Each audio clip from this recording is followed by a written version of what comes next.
Hey guys, this is Luke again, and welcome back to the tier list. Yeah, we're getting those tier lists done. So yeah, we are now on the seasons tier list. So yeah, this one won't be as long as the last one that I did with the characters. Oh my god, that one was nearly an hour in length, but it did garner some good views. So yeah, I guess it was a win. But yeah, we're gonna do the seasons. As you see, amazing, great, good, alright, and garbage. So yeah. I want to get the great seasons out of the way. But I don't want to leave a pessimistic attitude. So yeah, I might do but there have been more good seasons than bad, so I might as well start off with a great season. One of my favorites, Rise of the Snakes. It's the perfect start, well, at least if you don't count the pilots. It's an amazing first season to an amazing series. Um, I don't get why people put it so low on their list just because it didn't age well or it just other seasons did it better. But you can't deny how innovative this season is. It's the most innovative of the entire series. Without this season, the others that you see below don't exist. So, and it's the perfect blend of what Ninjago is made. It's a perfect blend of action and comedy, where it did feel like an action worthy, where you see punches and kicks thrown, but at the same time they made some very good quips and very just good funny jokes in the season, and overall it definitely should not be ignored, and it definitely should not be compared to other seasons that say, oh, it did it better. I don't think any season did it better than this one. The pilots, again, they were a perfect introduction to the series. Depending on where you are in the world, you either got 2 episodes or 4, 22 minutes or 11 minutes. From where I was, from the United States, I got 22 minutes, so which were Way of the Ninja and King of Shadows. I did not have the Golden Weapon and Weapons of Destiny, as far as I know. But basically, I couldn't have asked for a better introduction. A lot of people say, "Oh, it could have been expanded on." I actually thought that. Um, I actually thought that a while ago before I rewatched the entire series, and I disagree with that statement. I actually think it was a perfect way of introducing the series without going overboard, pretty much. I feel like if it would have gone on longer, it would have gotten a bit too juicy on the info, and it overall would have been just a head scratch, more of a pain to watch than a enjoyment to watch. But that is just me personally. So yeah.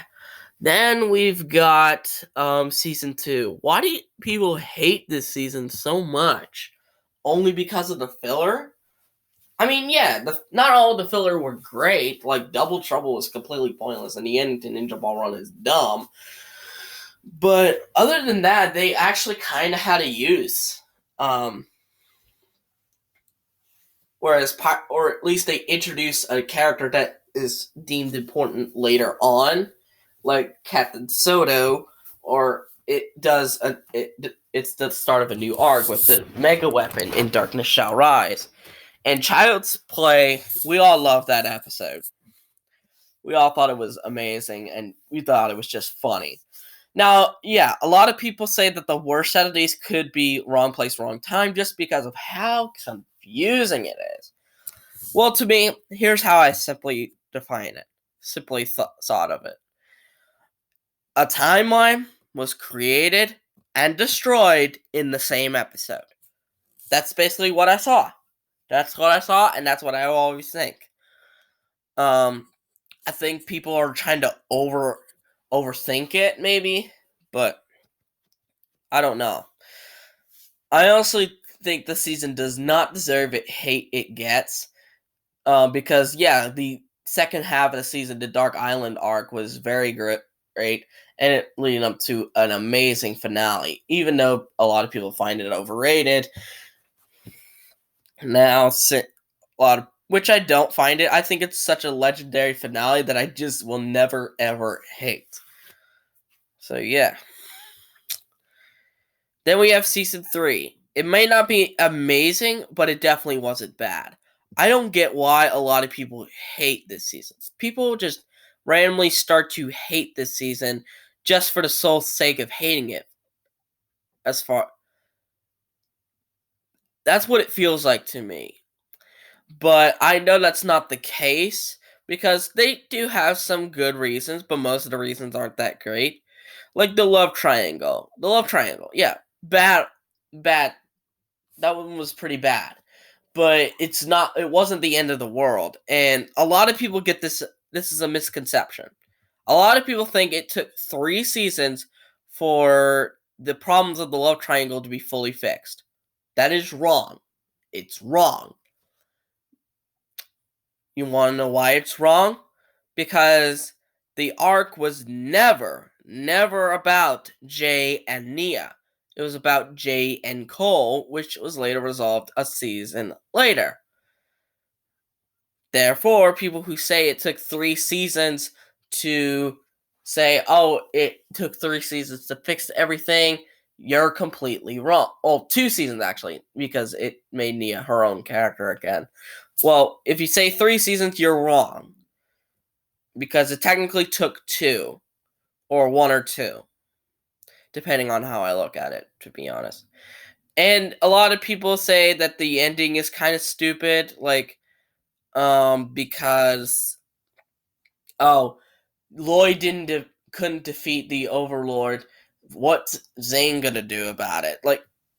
Here's the thing: the Overlord can't truly ever die. So even the strongest attacks could defeat him, but they can never kill him. Because darkness is needed in the world of Ninjago, whether you like it or not. And pretty much, it had the saddest ending ever. And I do think that another reason was because of how poorly it aired in the United States, where a lot of Ninjago's audience is. It aired 2 episodes every 3 months, which is just abysmally bad. Who thought of that idea was good? You need to be fired, whoever that was. But overall, this season is extremely overhated and definitely needs to be more liked in the future. Tournament. A lot of people claim this season is the best season ever. I disagree, but I definitely think it's one of the better ones. A lot of people say it adds more to the lore, and it actually expands on the world and adds new characters. It's pretty much everything you want from a Ninjago season. But here's the thing. World building I don't really care for. I just don't care about world building. It's not that important to me. I mean, yeah, to be fair, yes, if it stayed in the entire world of Ninjago, it would get boring after a while. But it's just not something I fancy, you know what I'm saying? And some of the elemental masters are not really necessary, as they felt like cannon fodder to the ninja or other elemental masters. The 4 that I thought of were Ash, Balobo, Camille, and Jacob. I felt like their presence was not needed at all in the tournament, and we could have done without them. And some missed opportunities really brought the season down, as it could have been much, much better than it already was. But I still like the final product, that what we got for Tournament of Elements. But people are overhyping this season to death.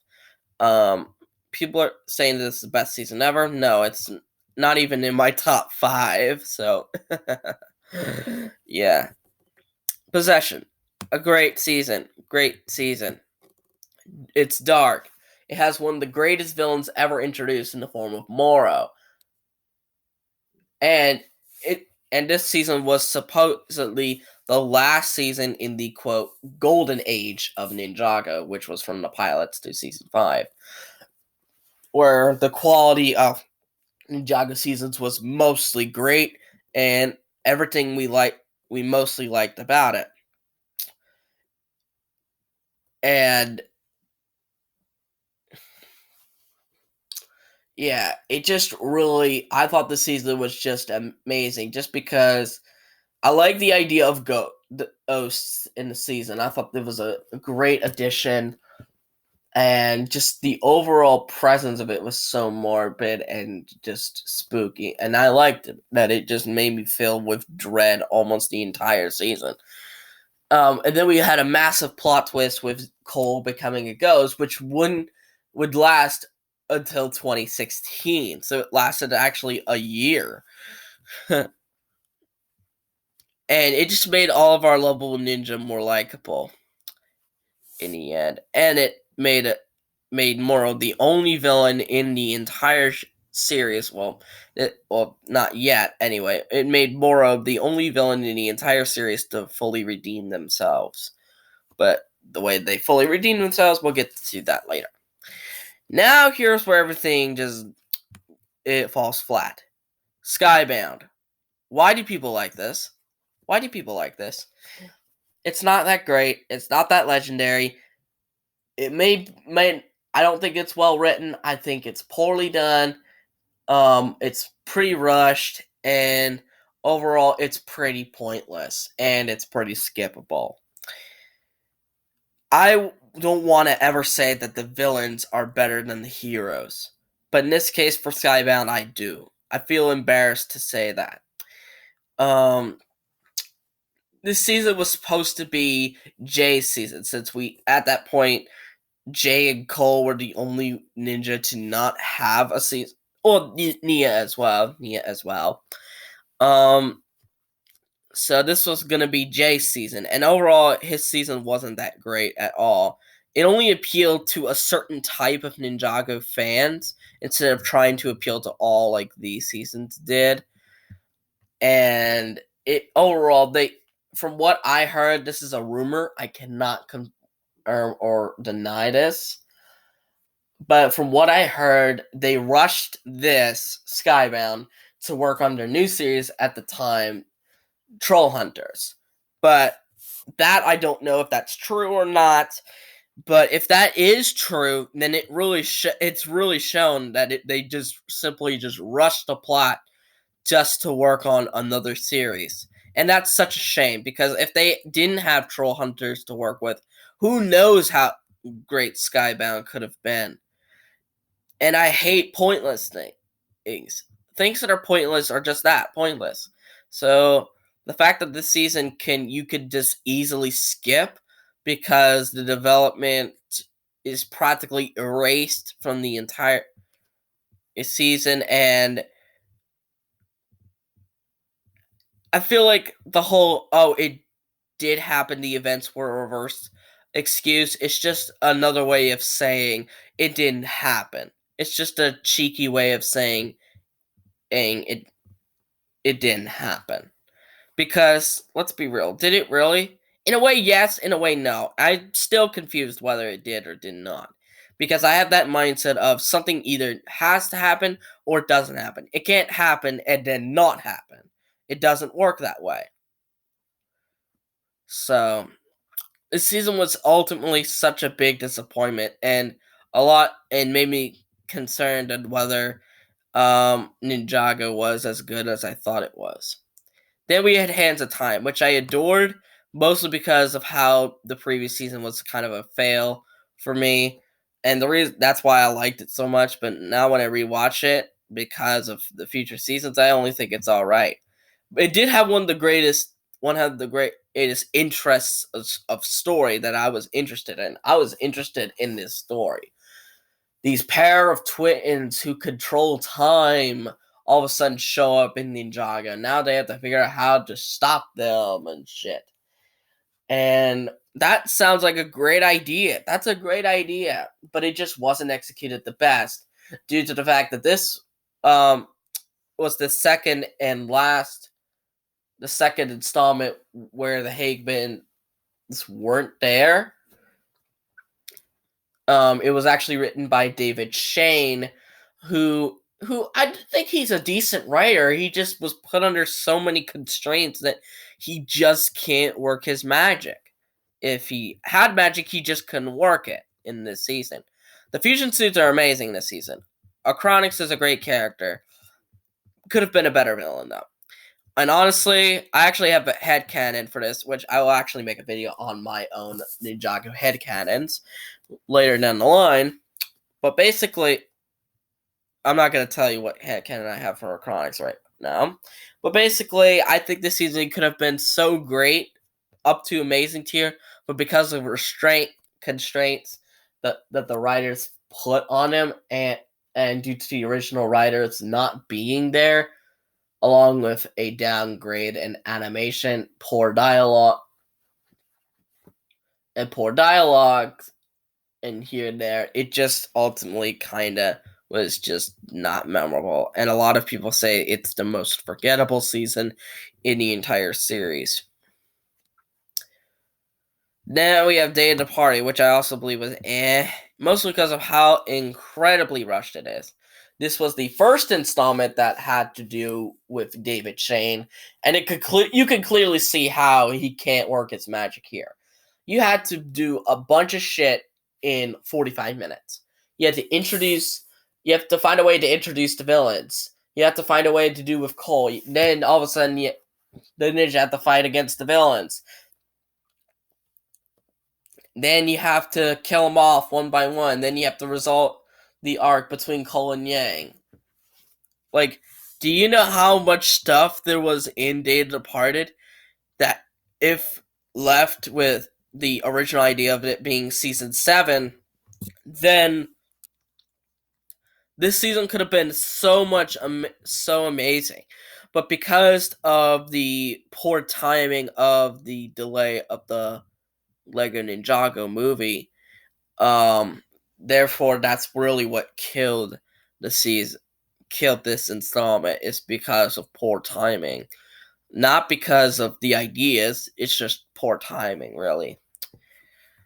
Then we have, let me skip around here. I'm gonna actually do Prime Empire next. Great season.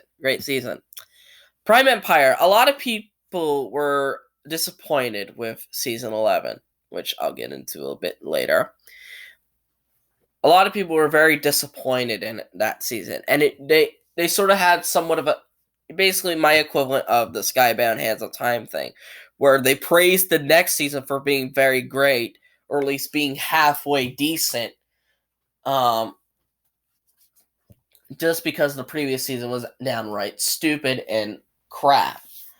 So I feel that might happen the same thing for me for Prime Empire. It might go down to good.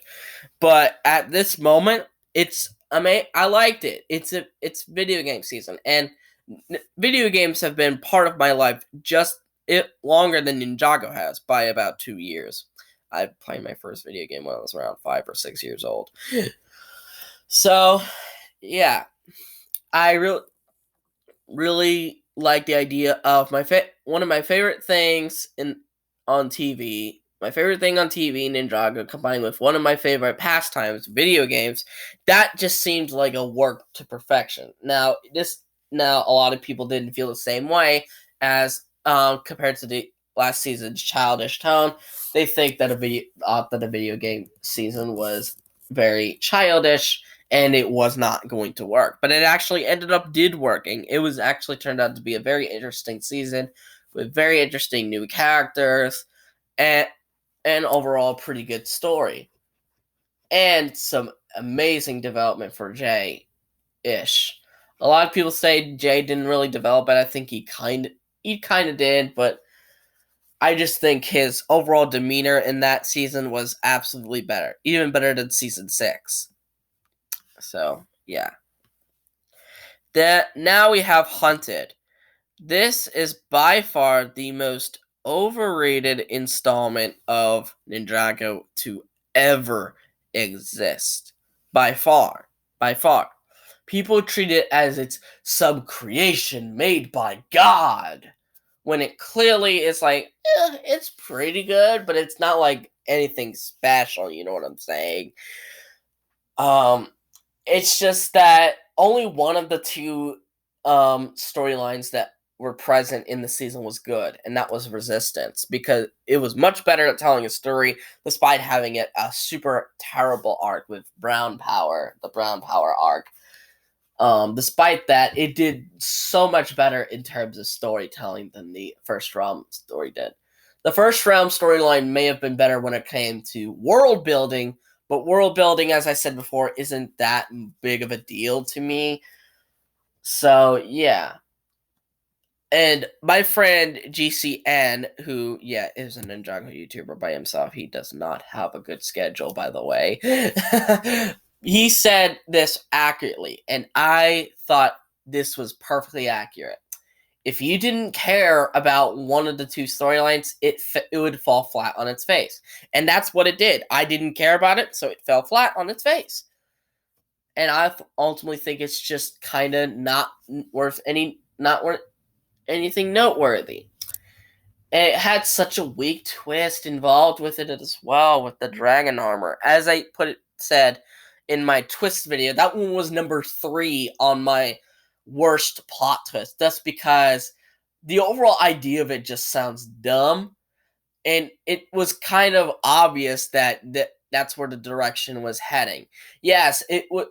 In that season, it was built the idea of the dragon armor controlling Firstborn, but I think you were too invested to figure out to actually think about it, or I actually had the time to think about it, and I thought about it. I was thinking, wait a minute, that does not sound anything good. Because when I thought about it, I was just like, there's no way this can be. There's no way this can actually work. And I was right. It turned out to be something else entirely. That just proves my point that this twist couldn't have worked. Um, even if it said, "Hey, it actually does control Firstborn," it just doesn't work and falls flat on its face. Will is amazing this season, but the 4 main ninja don't feel relevant. And yeah, Cole had some time, but after his little stint with Kid Wu, when he goes up to Teen Wu, after that little stint, he doesn't really do much. Zane is practically irrelevant in the season. Kai and Jay just don't do shit in the season. It's really Lloyd that gets the spotlight, which he deserves, by the way. But the fact that pretty much nobody really does anything spectacular in the First Realm storyline further makes me think that this storyline was the worst of the two. And I actually think that storyline was pretty freaking bad, actually. But that's another video for another time. And I'm getting too far into it. Now we have SOG, the darkest season in the entire show's history. A lot of people like this season for how incredibly dark it is, and the fact that they would even allow this to air. And this season was the return of the Hagemans. But it was also the first season to not have the fall. Damn it. So yeah, along with another writer by the name of Brady Shute, who was working with the Hagemans. Now, Brady Shute wrote some good episodes. And I might make a video on, the Hagemans versus Brady Shute or something like that. I actually made a video way long ago called "Is Brady Shute Ruining Ninjago?" And I said no, he's not ruining it. He just needs more experience to know what's going on. So yeah, SOG I believe was a pretty good season, but it's not as good as people say just because, well, mostly due to the fact that of Harumi, or as I call her, Lame Rumi. Basically, her motives are somewhat confusing to me. Basically, I discussed this with my friend, and it further makes me confused because he said maybe Harumi's not mad at Lloyd for releasing Pythor, who released the Great Devourer, but because he couldn't do anything to stop the Great Devourer from killing her parents. Which, yeah, that makes sense, but also he's a child. He was a child at that time. So how could he have done anything? How could he? The other four ninja at the time, felt just as guilty, if not more guilty, than Lloyd. So I really don't see the point of what she's trying to make. Because why Lloyd in particular? And overall, Garmadon's rise to power is completely bullshit because it's too fast. And overall, this season just is pretty good, but it's just not anything noteworthy. Now, since I don't want to end the video on a bad note, leave me being mad, I'll do Secrets of the Forbidden Spinjitzu. It's garbage. It's terrible. It's terrible. It's childish, yeah. But childish can be good, obviously, so I wasn't too concerned about that. But overall, everything executed was just dumb. It was just dumb. And I felt like every ninja, including Zane, were dumbed down. Lloyd was just generic. He was the generic kids leader of the team. Kai felt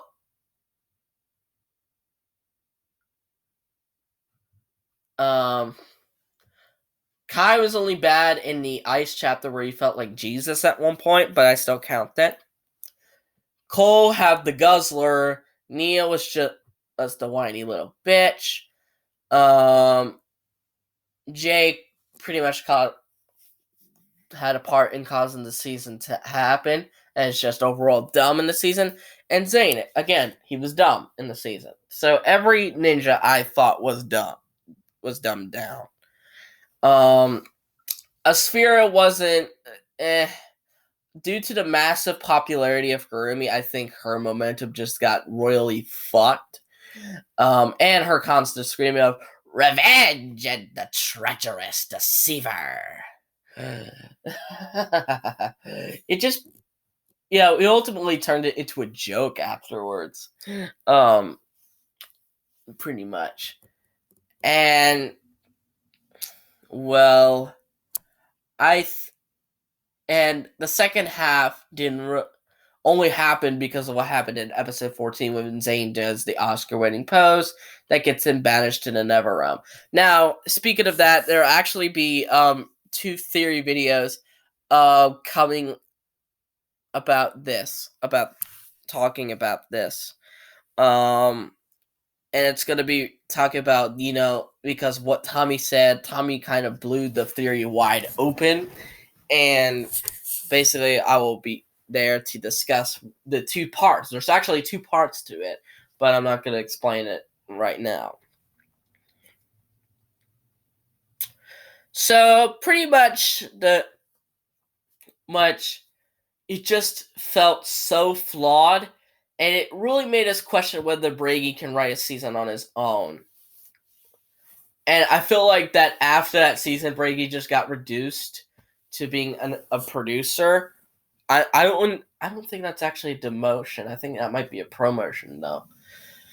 He got promoted to an executive producer after that, or something like that. I don't know if it's a promotion or demotion. You could let me know. But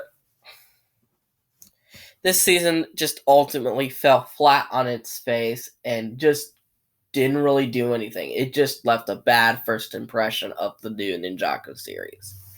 Then we have March and Oni. Last but certainly not least, we have March and Oni, which was the finale of the Masters of Spinjitzu saga, the finale of the original Masters of Spinjitzu series, and the end to the Oni and Dragon trilogy, which a lot of people consider is the best trilogy in Ninjago, which I disagree with. But this season, a lot of people were kind of disappointed with it just because of how much of a disappointing end it was to the trilogy, which I don't agree with. I thought it was a pretty good end to the trilogy. A pretty good end to a pretty good trilogy. Yes, endings might not have been the best episode, but it certainly was nowhere near as bad as, like, say, the Kaiju Protocol or the absolute worst. Those two episodes just make endings look like actually good. But yeah, I think this season is so overhated, and the first 3 episodes leading up to endings were amazing. Yes, Cole's fall might have been overdramatic, but in a way, by that same logic, I could just say that Zane's sacrifice or Garmadon's sacrifice was overdramatic. And yet you might disagree with me on that, so. Yes, endings also had a lot of plot holes and, plot conveniences and shit like that. But I wasn't too bothered by it because I expected those things to happen. And in the end, I actually think it was pretty good for what it did, even if some of the characters were practically irrelevant and only some mattered while others didn't. But in the end, there is my revamped seasons tier list. Hope you guys like it. Like this video, give it that thumbs up, subscribe to this channel by clicking on the red subscribe button and click on the notification bell to see every video that I will upload. We're only one video away from the full completion of the tier lists, unless they make more. Oh no. And I'll see all you guys in the next video. Bye bye.